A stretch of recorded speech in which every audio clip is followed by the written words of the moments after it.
ప్రాణం తీసే ఆయుధాలంటే భయం లేదు నాకు. సాగు కోరే శత్రువులంటే కోపం రాదు నాకు.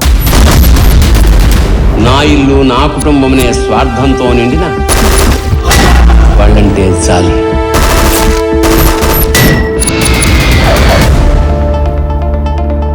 నానా, తను మనీషా, మేజర్ మధుకర్ గారు అమ్మాయి. చనిపోతున్న చివరి నిమిషంలో నా సాయం అడిగారు.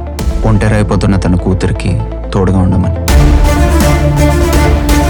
రేయ్, వాని పిల్లం ఏముందిరా. నేను మంచి కిస్సరని నా పెళ్ళాం అంటుంది. కావాలంటే నీకు కూడా. నీ మొగుడేమో బార్డర్లో ఉంటాడు, నీకేమో బోరు కొడుతుంది. మాకొక్కసారి ఛాన్స్ చేయొచ్చు కదా. వస్తావా పక్కలోకి? అసలు ఆర్మీ ఆఫీసర్ అంటే ఎవరో తెలుసా? Not one nation, they are saving all the nations.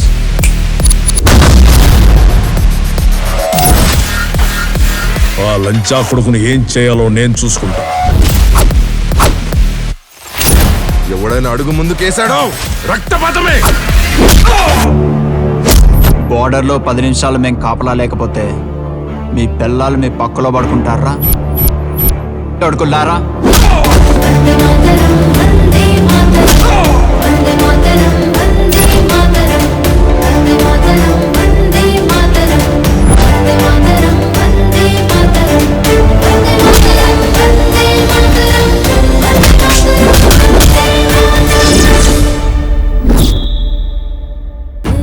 జన్మనిచ్చిన తల్లిదండ్రుల రుణాన్ని, జీవితాన్నిచ్చిన మాతృభూమి రుణాన్ని తీర్చుకునేది ఒక్క జవాన్ మాత్రమే. జై జవాన్, జై హింద్.